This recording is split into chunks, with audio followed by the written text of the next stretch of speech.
오늘 본문은 솔로몬이 성전 건물을 완공한 후에 요즘 말로 말하면 내부 공사, 이제 내부 인테리어를 하는 그런 장면을 기록하고 있습니다. 그리고 성전의 내부는 뭘까? 오늘 우리 지금 예배당처럼 여러분 이런 내부를 생각하면 안 되고 구약 시대 여러분 그 성막을 생각해 보면 그 성막의 모형을 못 들어서 이 성전을 만들었다고 하면 안에 있는 건물은 사실은 성소와 지성소, 그 제사장들이 출입하는 성소, 그리고 그 안에 하나님의 법궤를 모시고 있는 지성소, 여기를 지금 우리가 성전 내부라고 지금 말할 수 있습니다. 자, 보세요. 지금 하나님을 모신 하나님의 법궤가 있다는 것은 하나님이 임재하신다는 것인데, 하나님이 임재하시는 장소인 이 지성소를 여러분 내부 인테리어를 하는데 이게 그냥 대충 할 수 있겠습니까? 오늘 본문을 보면 최고의 재료를 씁니다. 그리고 가장 고귀하게 가장 빛나게 장식을 하는 것을 볼 수 있습니다. 14절에서 18절까지를 다시 한번 잘 보면 솔로몬이 성전 건축하기를 마치고 건물을 완공했다는 거죠. 15절에 이제 내부 공사를 들어갑니다. 백향목 널판으로, 이제 안을 나무로 되는 건데 이 백향목이라고 하는 최고의 값진 재료로 지금 백향목 널판으로 성전의 안벽 곧 성전 마루에서 천장까지의 벽에 입히고, 그러니까 벽을 전부 나무로, 백향목 나무로 바른 거예요. 그리고 또 잣나무 널판으로 성전 마루를 놓고, 또 성전 뒤쪽에서부터 20규빗 되는 곳에 마루에서 천장까지 백향목 널판으로 가로막아 성전의 내소 곧 지성소를 만들었으며, 그러니까 이 성소와 지성소 사이에 이 백향목으로 다 막아서 이제 구분을 했다, 그런 말이고, 17절에 내소 앞에 있는 외소 곧 성소의 길이가 40규빗이며 성전 안에 입힌 백향목에는 박과 핀꽃을 아로새겼고, 그냥 나무만 갖다 댄 게 아니고 그 백향목에 장식을 하는 건데 박과 아주 화려하게 피어있는 꽃을 아로새겼고 모두 백향목이라 돌이 보이지 아니했다. 그러니까 이런 보세요. 이 기둥이나 이런 것들은 뭐 돌로 됐지만은 안에 있는 것은 나무로 다 해서 돌이 전혀 보이지 않았다. 그리고 여러분 거기에다가 금을 입힙니다. 21절부터 보면 솔로몬이 정금으로 외소 안에 입히고 내소 앞에 금사슬로 건너지르고 내소를 금으로 입히고 온 성전을 금으로 입히기를 마치고 내소에 속한 제단의 전부를 금으로 입혔더라. 그러니까 나무로 해놓고는 여러분 그 안에 있는 모든 것을 금으로 다 정금으로 입힙니다. 이게 이 백향목이라고 하는 최고의 재료를 아낌없이 쓰고 거기에다가 금으로 다 장식해서 바르는. 그래서 여러분 이 지성소, 성소와 지성소 안에 들어가면 아마 그 불을 이렇게 여러분 피웠을 때 그냥 반짝반짝하고 화려하고 가장 빛나는 모습으로 여러분 그렇게 되어 있는 것이 이 성소와 지성소입니다. 여러분 가장 값비싸고 또 가장 귀한 재료를 써서 정성을 다해서 지성소 내부를 장식을 합니다. 왜요? 거기 하나님을 모시는 곳이기 때문에 그렇습니다. 여러분 이게 솔로몬의 믿음입니다. 하나님을 모시는데 아낄 게 없다는 거예요. 하나님보다 존귀한 분은 없다. 가장 존귀하게 모시고 최고의 것으로 섬겨야 될 분이 바로 하나님이시다고 하는 믿음을 솔로몬이 가지고 있는 겁니다. 그래서 그 하나님이 임재하시는 곳에 그 하나님을 위해서 아낌없이 가장 좋은 것을 바치고 있는 것입니다. 자, 여러분 이 사실을 우리가 묵상해 보면 지금 하나님 어디에 계십니까? 하나님은 우리 안에 임재해 계십니다. 성령 하나님이 여러분 저와 여러분, 그래서 지금의 지성소는 어디입니까? 하나님이 계신 지성소는 바로 저와 여러분의 안, 우리의 마음. 여러분 여기에 지금 성령 하나님이 임재해 계시니까 이 마음의 지성소가 여러분 어떠해야 되겠습니까? 하나님을 모시는 것. 여러분 우리가 하나님을 모시고 산다는 것을 그냥 관념적으로 생각하면 안 됩니다. 하나님을 실제로 모시는 내 마음이 어떠해야 되겠는가? 여러분 솔로몬이 하나님을 모시는 곳이기 때문에 백향목으로 정금으로 다 입혀서 가장 고귀하게 하나님을 모신 것처럼 여러분 하나님을 모신 마음의 지성소인 우리의 마음을 우리가 어떻게 장식해야 되겠습니까? 어떻게 꾸며야 되겠습니까? 그것은 최고의 것, 하나님이 기뻐하시는 가장 빛나는 것으로 우리의 마음의 지성소를 우리가 장식해야 되지 않겠습니까? 하나님이 가장 기뻐하시는 것이 뭐겠습니까? 우리 마음에 무엇을 담고 있을 때 하나님이 가장 기뻐하시는가? 그것은 바로 사랑이라고 할 수 있습니다. 이런 우리 마음속에 미움, 다툼, 시기, 질투 여러분 이런 것들이 있을 때 이것은 하나님을 모시는 우리 지성소를 더럽히는 것이죠.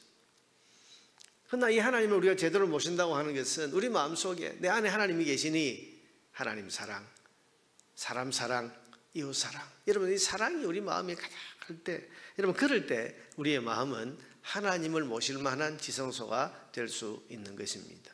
혹 여러분, 우리 마음속에 살다 보면 미움도, 다툼도, 시기도, 질투도, 욕심도, 죄성도, 여러분 이런 것들도 우리 안에 일어날 수 있는데, 그럴 때마다 내가 하나님을 모시는 사람으로서 이 더러운 것을 내 마음의 지성소에 이렇게 하나님과 함께 거기에 둔다는 것은 있을 수 없는 일이에요. 그래서 우리 스스로 돌아보고 깨닫고 회개하고 마음을 정결하게 하고 다시 사랑의 마음을 품고, 그래서 하나님이 가장 기뻐하시는 사랑으로 우리의 마음을 잘 장식해서 우리 마음의 지성소에 하나님을 거하시게 할 만한 그런 우리의 마음을 준비해 갈 수 있는 저와 여러분 되기를 바랍니다. 둘째로, 성전 내부에서 가장 눈에 띄는 게 뭔가 하면 그룹이라고 하는 것입니다. 지성소 안에 있는 두 그룹입니다. 23절에 보니까 내소 안에, 지성소란 말이죠, 감람나무로 두 그룹을 만들었는데, 감람나무라는 나무를 가지고 두 그룹, 이런 그룹은 뭐죠? 이 그룹힘, 이 히브리어로 그룹힘인데 천사를 말하는 것입니다. 여러분, 두 명의 천사인데 이 그룹이라고 특별히 부르는 것은 하나님을 가장 가까이에서 모시는 천사를 우리가 그룹힘, 이 그룹이라고 말하는데, 여러분 하나님이 임재해 계시는 지성소 안에 지금 무엇을 새겼다고요? 이 그룹을 이 감람나무를 가지고 만들어서 새겼는데, 여러분 이 크기가 보통 크기가 아니에요. 그 높이가 각각 10규빗이니까 이게 한 4.5m 좀 되는, 그러니까 여러분 이게 그 지성소 안에 들어가면 양쪽에 두 그룹이 그냥 가득 채우고 있는 거예요. 여러분 이 크기가 얼마나 큰가 보면 24절에 보니까 한 그룹에 이쪽 날개도 5규빗, 저쪽 날개도 5규빗, 이쪽 날개 끝에서부터 저쪽 날개까지 10규빗이다. 다른 그룹도 똑같다. 그래 놓고 여러분 보세요. 27절에 솔로몬이 내소 가운데 그룹을 두었으니 그룹들의 날개가 펴져 있는데, 날개를 쫙 폈습니다. 이쪽 그룹의 날개는 이쪽 벽에 닿아요. 그러니까 벽에 닿을 정도로 가득 좀 차고 있다. 또 저쪽 그룹의 날개는 저쪽 벽에 닿아 있고, 두 날개는 성전의 중앙에서 서로 닿았더라. 그러니까 여러분 그 지성소 안에서 지금 벽에 날개가, 이 그룹은 날개가 6개가 있죠. 6개가 있는데 그 중에 2개는 쫙 끝까지 닿아 있고, 2개는 가운데로 펼쳐져서 이게 서로 맞닿아 있다. 그러니까 여러분 들어가 보면 전부 그룹만 보이는 거죠.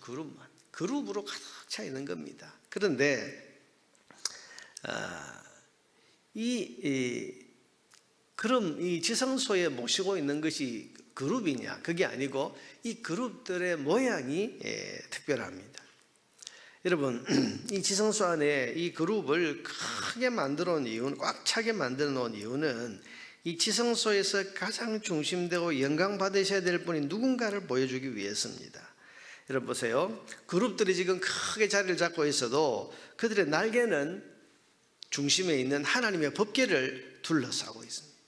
그러니까 지금 이게 하나님의 법궤를 지금 모셔서고 있는 모습으로 서 있고, 여러분 여기에 나와 있지 않지만은 출애굽기에 보면 그룹들의 얼굴이 어디를 향해 있는가 하면 하나님의 법궤를 향하고 있습니다. 그래서 여러분 우리가 이것을 재현한 그림을 보면 마치 이렇게 위에서 아래로 이렇게 딱 그 날개를 펴고 얼굴이 하나님의 법궤를 향해서 이렇게 내려다보고 있는, 그래서 누구를 주목하고 있느냐?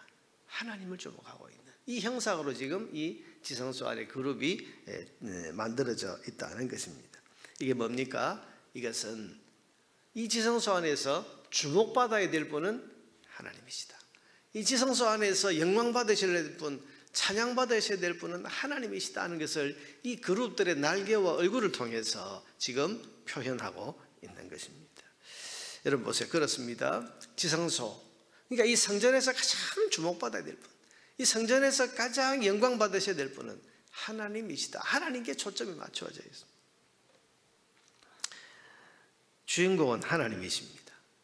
주목받아야 될 분은 하나님이시고, 찬양과 경배 받으셔야 될 분도 오직 한 분 하나님밖에 없습니다. 이것은 솔로몬 성전에서도 그렇지만 오늘 하나님의 성전된 우리에게서도 마찬가지입니다.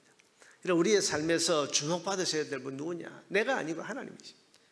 찬양과 경배, 여러분 내가 영광을 누리는 것이 아니고 우리의 삶을 통해서 영광 받으셔야 될 분은 하나님이시고, 그룹들의 얼굴이, 날개가 하나님의 법궤, 그 하나님을 향해 있었던 것처럼 오늘 우리의 마음도, 우리의 얼굴도, 우리의 중심도 하나님을 향해 있어야 됩니다. 그래서 여러분 고린도전서 10장 31절에 뭐라고 합니까?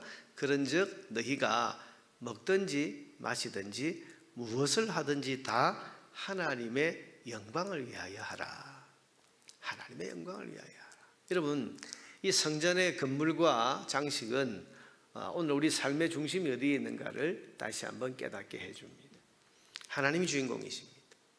하나님이 찬양받으실 분, 하나님이 주목받으실 분, 우리의 모든 시선과 마음과 관심은 그룹들이 하나님을 향해 있는 것처럼 우리의 모든 관심과 또 우리의 마음의 중심은 하나님을 향해 있어야 되고 하나님의 영광을 위해서 오늘도 우리는 살아가야 하는 존재들입니다. 이것이 하나님을 모시고 사는 사람들의 삶의 초점이라고 할 수 있습니다. 자, 여러분, 지금 우리가 성전에 대해서 지금 계속 공부를 하고 있는데요. 성전이 뭡니까? 하나님이 임재해 계시는 곳입니다. 오늘 하나님 어디에 임재해 계십니까? 저와 여러분 믿는 사람 안에 임재해 계십니다. 내 안에 성령 하나님이 임재해 계십니다. 우리는 언제나 나는 하나님을 모시고 사는 사람이라는 사실을 잊지 말아야 됩니다. 무엇을 하든지 어디로 가든지 나는 하나님 모신 사람입니다. 하나님을 모시고 사는 사람이다. 저는 우리 그리스도인들이 이 의식이 참 부족하다고 생각해요. 표현이 좀 그렇습니다만은 귀신이나 무당을 모신 사람들을 보면요, 나는 신을 모신 사람이라고 하는 의식이 굉장히 강해요. 근데 하나님이신 성령님을 모시고 사는 그리스도인은 그냥 하나님 내 안에 계신다, 내 마음에 계신다, 이 마치 내가 하나님을 기억하고 사는 것 정도로만 생각을 하는데요, 우리가 하나님을 마음에 모신다는 것이 여러분 그냥 기억하고 사는 정도가 아니고 하나님의 영이 실제로 내 안에 계시고 나는 하나님을 실제로 모시고 다니는 그런 사람이란 말이에요. 그러니 우리가 얼마나 신중하고 얼마나 경건하고 얼마나 거룩하고 얼마나 하나님을 모시는 사람답게 살아야 되냐. 내 안에 하나님이 계신다. 여러분, 이 사실을 우리가 잊지 말아야 됩니다. 그래서 하나님을 모신 성전 건물을 가장 빛나게, 그리고 그 하나님 모신 그 지성소를 가장 정성을 다해서 하나님을 모시는 그런 것으로 장식한 것처럼 우리의 마음도 하나님 가장 기뻐하시는 것으로 우리가 잘 다듬고 장식해 가야 할 것이고, 모든 시선이, 관심이, 중심이 하나님을 향해 있는 것처럼 하나님을 모신 사람의 우리의 모든 삶의 초점이, 관심이 하나님의 영광, 하나님 주목받으시고, 나를 통해서 오늘도 하나님 주목받으시고, 나를 통해서 오늘 하나님이 영광 받으시고, 나를 통해서 하나님이 오늘도 찬양 받으시는 여러분 그런 삶을 우리가 살아갈 것을 마음에 다짐해야 할 것입니다. 나는 하나님을 모시고 사는 사람이다.